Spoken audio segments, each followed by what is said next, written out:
دوستو، میاں بیوی خاندان کے رشتوں کو جوڑے رکھنے کی وجہ بھی ہوتے ہیں اور رشتوں کے ٹوٹنے کی وجہ بھی ہوتے ہیں۔ میاں بیوی راضی و خوش ہو تو خاندان چلتا ہے، اور اگر میاں بیوی راضی نہ ہو تو خاندان اجڑ جاتے ہیں۔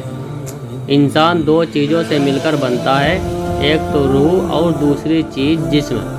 جسم میں روح نہ ہو تو جسم بیکار ہے، اور اگر روح ہو اور جسم نہ ہو تو وہ روح کسی کام کی نہیں۔ دوستو، انسانی روح اور انسانی جسم کی بھی کچھ ضرورتیں ہوتی ہیں۔ روح کی غذا روحانیت میں ہے۔ بندہ نیک کام کرے، خدا کے بنائے راہ پر چلے اور بے چین روح کو قرار دینے کے لیے اللہ کی مان کر چلے، اس کا ذکر کرے تو یقیناً اس سے روح خوش ہوتی ہے۔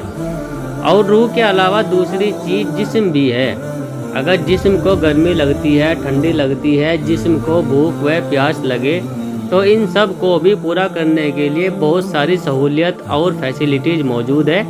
یعنی جس طرح انسانی جسم کو بھوک پیاس لگتی ہے، اسی طرح انسانی فطرت میں اللہ تعالیٰ نے شہوت بھی رکھی ہے۔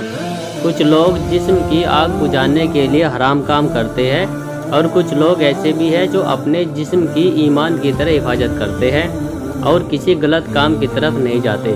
یعنی وہ نکاح کرتے ہیں اور زندگی سنت کے مطابق گزارتے ہیں۔ مگر کچھ لوگ ایسے بھی ہوتے ہیں جو روحانیت کی طرف جاتے ہیں تب بھی بیوی کو بھول جاتے ہیں، اور کچھ لوگ دنیاوی کاموں کی طرف جاتے ہیں تب بھی بیوی کو بھول جاتے ہیں۔ دوستو، اسلام ہر موڑ پر رہنمائی کرنے والا دین ہے۔ اسلام بیوی کے حقوق کا بھی خیال کرتا ہے، یعنی بیوی سے زیادہ دوری اچھی نہیں۔ دوستو، ایک عورت حضرت عمر رضی اللہ عنہ کی خدمت میں حاضر ہوئی اور عرض کیا، یا امیر المومنین، میرا شوہر دن کے وقت روزہ رکھتا ہے اور رات عبادت میں گزار دیتا ہے، تو آپ اسے کچھ سمجھائیے۔ حضرت عمر رضی اللہ عنہ اس عورت کا لطیف شکوہ اور شکایت نہ سمجھ سکے کہ یہ عورت کیا کہنا چاہتی ہے۔ دوستو، عورتوں کو اگر شوہر کی شکایت بھی لگانی ہو تو انہیں ایسا سلوک اپنانا چاہیے کہ لطیف گہرائی میں اپنی بات کرنی چاہیے، یعنی سارا کچا چٹا نہیں کھولنا چاہیے۔ شکایت ایسی ہو کہ شوہر محسوس بھی نہ کرے۔ بہرحال حضرت عمر رضی اللہ تعالیٰ عنہ سوچنے لگے کہ یہ عورت کیا کہنا چاہتی ہے۔ اس وقت حضرت عمر رضی اللہ تعالیٰ عنہ حضرت کعب رضی اللہ تعالیٰ عنہ کے پاس بیٹھے ہوئے تھے۔ حضرت عمر نے حضرت کعب رضی اللہ تعالیٰ عنہ سے پوچھا کہ یہ عورت کیا کہہ رہی ہے، تو آپ نے فرمایا کہ یہ عورت اپنے شوہر کا گلہ کر رہی ہے کہ اس کا شوہر اسے وقت نہیں دیتا، یعنی رات اس کے پاس نہیں گزارتا، اس کی جسمانی ضرورت پوری نہیں کرتا، دن روزہ رکھ کر گزار دیتا ہے اور رات عبادت میں گزار دیتا ہے۔ تو آپ نے اس کے شوہر کو بلایا اور فرمایا کہ تم اپنی بیوی کو وقت کیوں نہیں دیتے؟ تو اس عورت کے شوہر نے عبادت کا تذکرہ کیا، تو آپ نے فرمایا کہ بیوی کو بھی وقت دو۔ اور پاس بیٹھے ہوئے حضرت کعب رضی اللہ تعالیٰ عنہ نے فرمایا کہ ہر 3 دن کے بعد بیوی کے پاس جایا کرے، کیونکہ بیوی کا بھی حق ہے۔ عبادت اپنی جگہ ہے، بیوی اپنی جگہ ہے، دونوں چیزیں ساتھ ساتھ لے کر چلیے۔ دوستو، اسی طرح کا ایک اور واقعہ حدیث شریف میں آتا ہے جسے امام بخاری نے نقل کیا ہے۔ حضرت عبداللہ بیان کرتے ہیں، رسول اللہ صلی اللہ علیہ وسلم نے فرمایا کہ اے عبداللہ، کیا مجھے یہ نہیں بتایا گیا کہ تو دن کا روزہ رکھتا ہے اور رات کے وقت قیام کرتا ہے؟ میں نے عرض کیا، کیوں نہیں میرے حضور، آپ نے صحیح فرمایا، یعنی میں دن کو روزہ رکھتا ہوں اور رات کو قیام کرتا ہوں۔